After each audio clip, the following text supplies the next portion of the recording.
За сайн бацгаана уу, та бүхэндээ 2025 онд нээлттэй хийж байсан нэгэн сонирхолтой киног ярьж өгөхөд бэлэн боллоо. За тэгээд үзэхээс өмнө лайк болон subscribe дарж дэмжгээ бид хямартаарай. Ингээд кинонд орцгоё.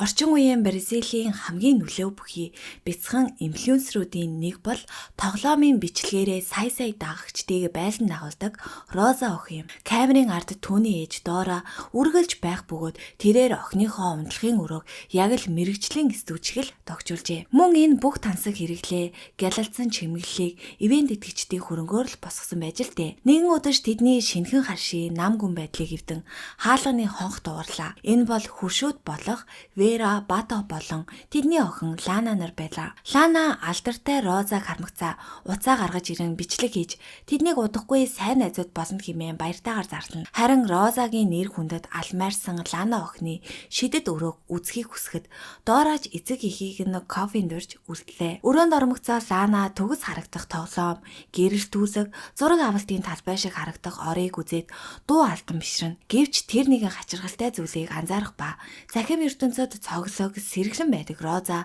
бодит амьдрал дээр бараг л ам нээдэггүй.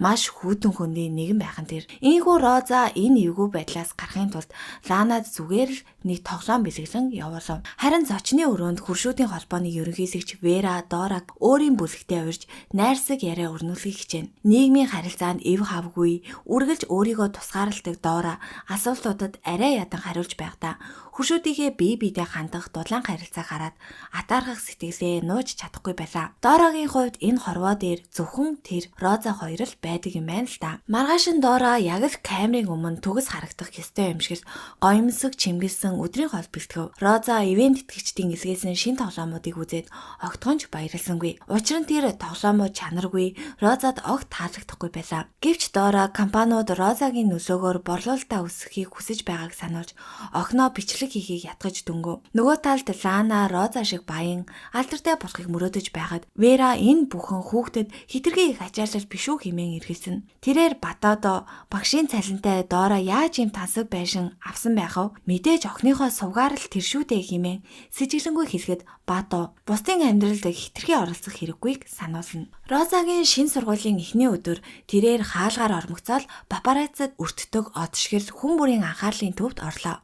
Хүүхдүүд түүн рүү ширтэж зургийг нь нуцаар авцгаана. Гэтэл Дора орж ирснээр тэр Розагийн шин ангийн багш болох нь тодорхой болж бүгдийг гайхшруулад авав. Лана Розаг гэртээ ирэхийг хүрсэн зурус илгээсэн ч тэрхүү зурвасны хуулбарыг Дора давхар хянан хүлээж авч байлаа. Роза ээжийнхээ хүүтэн харцтай тулмагцаа бичлэг хийх ёстой очиж чадахгүй гэсэн хариуг илгээв. Учир нь Розагийн амьдрал дахь бүх шийдвэрийг тэр өөрөө биш харин Дора аль хэдийн гаргасан байдаг байлаа. Розагийн 13 насны төрсөн өдөр төхөж Дора төгс үдшилэг төлөвлөж эхлэв. Гэвч Розагийн хүсэл энд огт хамаагүй. 13 настай охин өөрийн насанд тохирсон загварлаг хувцас өмсөхийг хүссэн ч Дора түүнийг яг л 5 настай жаахан хүүхэд шиг харагдуулах гүнжийн дайшинзыг хүчээр өмсүүлэх нь тэр. Эндээс тэр охиноо том болохыг, би даасан хүн болохыг нь огт хүсэхгүй байгаа нь илт харагдана. За тэгээд үдшилэг болох өдөр байшин тэр чигтээ хамгаалалтанд гарч чимэглэлүүд нь ялах хүүхдийн баяр гэртэл харагдана. Роза ердөөл ажил хийхгүй, найзуудтайгаа тоглохыг хүссэн ч Дора дагагчид чинь хүлээж байна гэх сэтгэл зүйн дарамтаар охиноо дахиад л камерын боол болгож орхив. Харин зочдын анхаарал сарнсан хойгоор Вера гал тогоонд сэмхэн орж Дорагийн санхүүгийн нууцыг олж мэдгийг оролцсон ч Дорач түүнийг үйлдэл дээр нь барьж аваад шууд л хөөгд гаргачихв. Баярын төгсгөлд Роза ээжигээ хамгийн сайн найзаа хэмээн зарлаж Белоны эхний цусмыг өгөх бөгөөд энэ нь Дорагийн охиноо хэрхэн гаршуулсны тод жишээ байлаа. Гэвч зочид явсны дараа Дорагийн жинхэнэ төрхийг гарлаа. Тэрээр Розад нэг аяг сүү халааж өгөхдөө дотор нь ямар нэгэн юм нууцаар хийж охиныг унтмагц үл мэдэгдэх тарилга хийж орхив. За тэгтэл энэхүү аимшигт үйлсийн үр дүн удалгүй сургууль дээр илэрлээ. Роза биеийн тамирын хичээл дээр бөмбөгч барьж чадахгүй толгойн иргэсээр эцэст нь ухаан алдан унахын тэр. Ийхүү эмнэлэгт ирээд эмч нар цусны шинжилгээ авахд Дора маш их сандарч шинжилгээний хариу гарахаас ч өмнө Розаг эмнэлгээс хурдхан л чирэн гаргалаа. Дорагийн амьдрал яг л хоёр нүртэй зоос шиг. Өдөр нь тэр халамжтай ээж, хэмжээнгүй багш болж жүжиглэх бол шөнө нь Розаг эмээр унтуулчаад шөнийн клуб гисэж залуустай сэтгэнэн зэрлэг амьдралаар амьдрна. Бүр нэг шөнө сохтуу ирсэн Дора гадаа бороо орж байгаа хараад шүн донд Розаг хүчээр сэрэж бороонд гарч бичлэг хийгээг алавдав. Харин энэхүү бичлэгийг нь сургууль дээр өөр нэг багш үзээд хүүхдийн эрүүл мэндэд санаа зовж байгаагаа хэлэхэд Дора энэ бол зүгээр л эвлүүлэг хэмээн хигжүүрэн няцаав. Харин Розагийн хувьд эргэлзээ нь айдас болон хувирч эхэллээ. Сургуулийн совилгчийн тусламжтайгаар тэр эмнэлгийн систем рүү нэвтэрч өөрийнхөө шинжилгээний хариуг олж харав. Гэтэл хариу нь үнэхээр зочирдмоор түүний биед дааврын маш ноцтой тэнцвэргүй байдал үүсэж бие мах бод нь хоол тэжээлийн дутагдлалд орсон байхын тэр өөрийнх нь хамгийн сайн найз гэж бодсон ээж нь түүнийг зүгээр л нэг мөнгө олдог хүүхэлдэй болгон ашиглаж бие мах бодыг нь хордуулж байгааг Роза анх удаа ухаарлаа. Ийхүү Розагийн амьдрал яг л шорон шиг болж хувирав. Хэд хэдэн бичлэг дараалан хийж ядарсан охин засварлаг авахыг хүссэн ч Дорож бүр сурталчилгааны гэрээг бамбай болгон түүнийг амраахыг хүссэнгүй. Тэрч байтугай охиноо бичлэгтээ анхаарах зур гэрийн даалгаврыг нь хүртэл өөрөө хийж өгч байгаа нь боловсролын бус зөвхөн ашиг олохыг л нэгдүгээрт тавьж буй хэрэг байлаа. Сургууль дээр Роза багын найз Зоига дурсаж түүнийг хайхыг оролцсон ч Дорагийн тагнуулын сүлжээ үүнийг шууд л илрүүлв. Ийхүү Дора охиныхоо утсан дээрх үйлдэл бүрийг хяндаг болохоо хатуу сануулж Зой өөрөө чамтай уулзахыг хүсээгүй гэсэн худал үгээр охиныхоо гадаад ертөнцтэй холбогдох сүүлчийн холбоосыг ч таслахыг нь хичээнэ. Хуршүүдийн дундаж сэжиг таамаг ирчээ авлаа.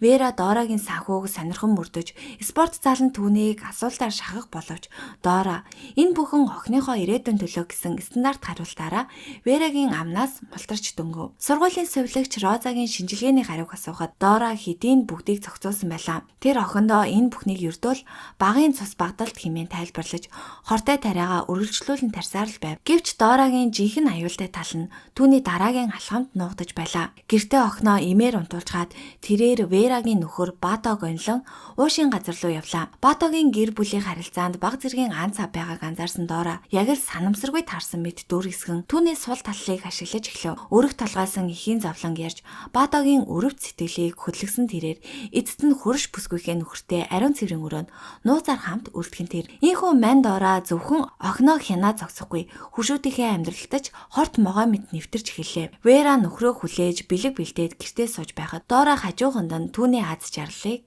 хулгайлж байлаа. За тэгээ шүний нам гүм дунд Розагийн амьдралыг оронгоор нь эргүүлэх аимшигт нээлт болов. Гарт нь гарсан хачин бэлцрөөг шалхахаар хумсны хутаг ашиглан арьсаа зүсэж үздэл түүний махан доор нэгэн жижиг гуур сулгасан байхын тэр бүр үнэн зөвүүн. Дора л охиноо мөнхөд бяцхан байлгахын тулд бие мах бодит нь ийм зүйл сулгасан байж л дээ. Яг тэр мөчөд гимгүү царайлсан Дора гаднаас нууцаар орж ирлээ. Баатооч мөн гэртээ харж оюун баяраа марцсандаа Вератай ширүүн маргалтаж Лана энэ бүхнийг өрөөнөөсөө нулимстай сонсож суун. Маргааш өглөө Дора хогоо хаяхаар гараад жаахан саадчихлаа хэмээн Розад худал ярив. Гэвч үнэн хэрэгтээ тэр Баатотой хэдийн нууц амрагийн гүнзгий харилцаанд орсон байлаа. Харин Роза Ланагийн тусламжтайгаар нууц цацтай болж өөрийнхөө арьсанд орох гуурсыг судалж үзээд цочирдов. Энэ бол бэлгийн бодлыг дарангуулагч байхын тэр Дора охиноо том болбол инфлюенсерийн ашиг орлого нь зогсно гэж айсандаа түүний байгалийн хөгжлийг хүчээр зогсоож байж л дээ. Ийхүү Роза ээжигээ хуршүүдийн хуралд явсан хойгоор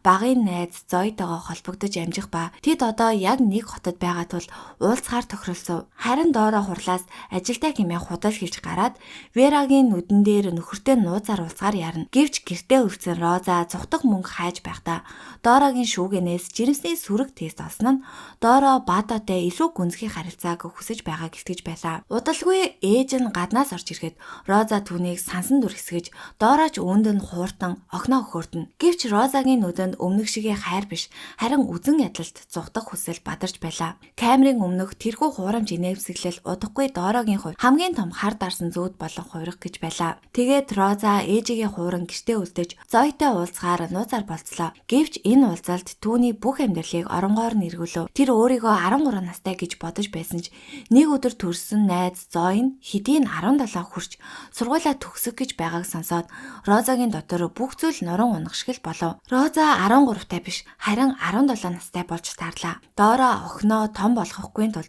зөвхөн бэлгийн бодлтыг нь дарангуйлаа зогсохгүй.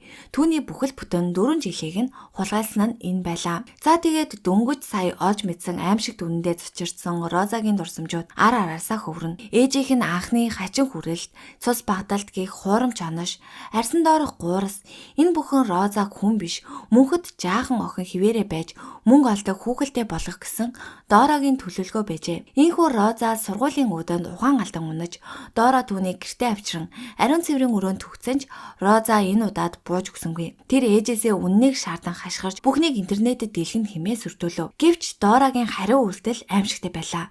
Тэр охиноо өрөөндөө түгчиж гадаад ертөнцөөс бүр мөсөн таслав. Тэрж байтугай Розагийн нууц уцыг ашиглан Зои руу зурус бичиж түүнийг хуурч уулзан "Миний охиноос хол бай. Үгүй бол чиний нууц зургуудыг эцэг их рүү чинь явуулна" хэмээн занал хийлээд ав. Ийхүү Дора охиныхоо төлөө биш, өөрийгөө бүтээсэн алтан өндгийг нь хамгаалахын тулд хэнийг ч золиослоход бэлэн болжээ. Гэртээ буцаж ирсэн Дора өсөж буй охиндоо хоол идмээр байвал эхлээд бичлэгээ хий гэсэн хатуу болцол тулгав. Роза сэтгэлийн гүн хямралд орж өрөөгөө сүйдгсэн байсан ч Дорагийн өмнө хүчин мөхөсtöж сүйдсэн өрөөнийхөө нэг болонд аз жаргалтай охин болж жүжиглэн бичлэгээ хийж дуусглаа. Харин Дора охиноо аавында байгаа мэд дүр эсхийг алавдаж хангалттай инээмсэглэхгүй байна хэмээн дахин тасалтуулж байв. Энэ бол хайр биш, харин цэвэр тамлал байлаа. Ийхүү Дорагийн жүжиг улам нарийс тэрээр сургуулийн захиралтай сэтгнэн байж Розаг аавтайгаа аяллаар явсан гэх худал түүхтэй итгүүлж дөнгөв. Гэвч хүүхдүүдийг хуурах тийм ч амар байсангүй. Лана өөрийнх нь Роза төгсөн нууц утаснаас бүх зурвас устгагдсныг анзаарч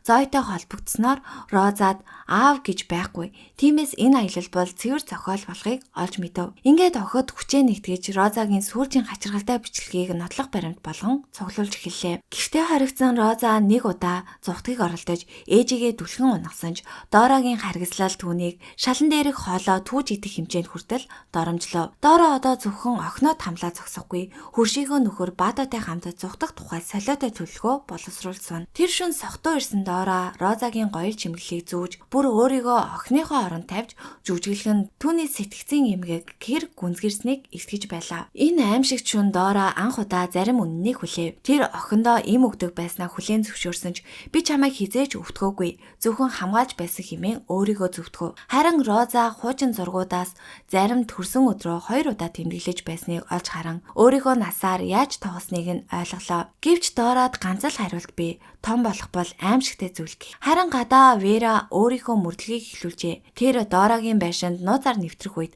Розагийн дусламж гуйхдуу сонсогдов. Тохиолол дуугарч Дора галзуу юм шиг гүйж ирэхэд Вера түүнийг ухтан авлаа. Хэдийгээр Вера тохиоллыг алдаа байсан мэт дүр эсгэж эвлүүлсэн зураг үзүүлэн Дорог тайвшруулсан ч тэр одоо Розаг тэр байшинд хоригдож байгааг баттай мэдэж авсан байлаа. За тэгээд Розааж эрх чөлөөнд хүрэхийн тулд ээжийнхээ үгэнд орж томоотой охин болон жүжиглэж эхлэв. Гэвч энэ бол зүгээр нэг буулт биш, харин түүний амьд үлдэх гэсэн сүүлчийн тэмцэл байв. Тэрээр шинэ бичлэг бүртээ тоглоомн дотор нууц өгнүүд үлдээж дэлхийн ертөнцөд тусламж гуйх дохио илгээж байв. Зои Лана хоёр эдгээр нууц кодыг тайлж Save Rosa хаштагийг эхлүүлснээр сошиал ертөнц тэр чигтээ Дорагийн эсрэг болов. Дора өглөөс эрэхтэл өөрийнх нь байгуулсан Алтан хаант улс нуран унж байгааг олж харав. Уур хилэндээ авцсан тэрээр Розаг хүчээр бичлэг хийлгэж би зүгээр байна гэж хэлүүлсэн ч үнэн хэдийнэ ил болсон байлаа. Розатай хамт өссөн одоо 17 настай Зои цагдаад очиж Роза 13-тай байх ямар ч боломжгүй гэрчилснээр Дорагийн бүх худал хурмаг илчлэгдэв. Мөн Вера болон сургуулийн ажилчид гээд бүгд Дорагийн эсрэг мэдүүлэг өгч эхэллээ. Ийхүү аимшигт Дора эцэст нь цутгаар шийджээ. Тэрээр олон жил охиноо мөлжиж олсон бэлэн мөнгөөр дүүрэн сейфийг гаргаж ирээд Баататай хамт гэр бүл өөрөх хариуцлага ардаа хаян алга болов. Гэвч Дора шиг амиа хичээсэн хүнд хинч хэрэггүй. Баатаг хоол авахаар буух мөчөд Дора түүнийг ч бас хаяад мөнгөө тэрсээр автобусанд сууж одов. Тэрээр сувгаа бүхэлд нь усгаж өөрийнхөө гэмт хэргийн уул мөрийг арилгахыг оролцсон ч охиныхоо хувь заяаг аль хэдийнэ шийдчихсэн байлаа. Удалгүй цагдаанаар байшин дэвтэрхэд Роза унтлагын өрөөндөө ухаангүй гэвтэж байв.